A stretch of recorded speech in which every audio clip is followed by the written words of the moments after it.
பல முறை சொல்லி இருக்கிறேன்.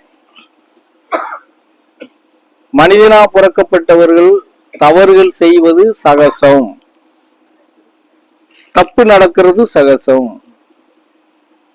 தவறுதான், இது தப்புத்தான்னு நமக்கு தெரிய ஆரம்பிச்சிட்டால் அதுக்கப்புறம் திருத்திக்கிறதும் நம்ம மாறிக்கிறதும் நம்மளுடைய கடமை.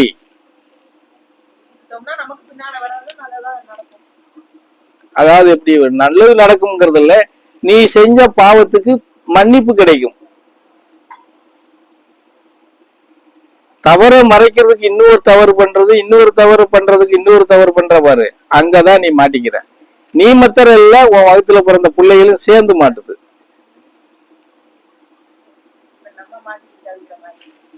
உன்னைய விட 3 மடங்கு அதிகமா மாட்டிக்கிறவங்க அதுக. நீ தான் இதுக்கு எந்த முடிவும் எடுக்காம போயிருவீல்ல. நீ சங்கடப்படுறேன்னு சொல்லிக்கிட்டே விட்டுட்டு தானே போயிருவ. எதுக்கு நம்ம இந்த கஷ்டப்படுறங்கிற சிந்தனைக்குள்ளே நீ வர மாட்டீல்ல. அப்புறம் அவன் மிச்சம் மீதி அவன் இதுல எல்லாம் அவன் செமந்துதான் ஆகணும், செமந்துதான் ஆகணும்.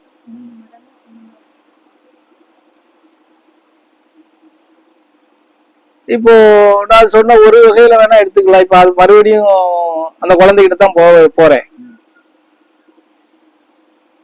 அந்த குழந்தை என்ன பாவம் பண்ணிச்சு, அது என்னத்துக்காக வந்துச்சுன்னு கேட்டோம் இல்லையா. அந்த குழந்தை அந்த குடும்பத்துல பிறந்ததுனால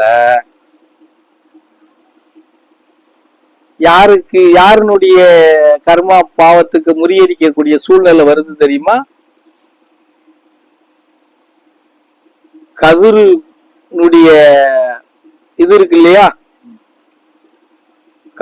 கதிர் பிறந்த வீடு, அவங்க தாத்தா பாட்டே அப்படி இருக்கு இல்லையா, அவங்க வீட்டு கர்மாவுக்கு இவங்க பங்கு போட்டு வந்திருக்காங்கல்ல, அந்த பங்கை முறியடிக்கிற இடத்துல அந்த குழந்தை இருக்கு. இது ஒண்ணு, அந்த அதுக்கு நன்மைன்னு நம்ம சொல்லிக்கலாம். ஆனா கதிரு இப்ப இந்த இடத்துல நான் சொல்லி ஆகணும், இந்த குழந்தைனாலதான் நமக்கு நன்மை பிறக்க போது, நமக்கு ஒரு சில இதுகள் நன்மை அடைய போறோம் அப்படிங்கிற எண்ணமோ, அந்த குழந்தைய நம்ம நல்ல முறையா பராமரிக்கணும், சீர்திருத்தம் பண்ணணுங்கிற எண்ணமோ கதிர்கிட்ட இருக்கா அப்படின்னா இல்ல.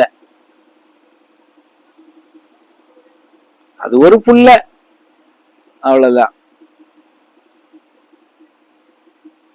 அது இல்லாம சொன்னாதான் நம்ம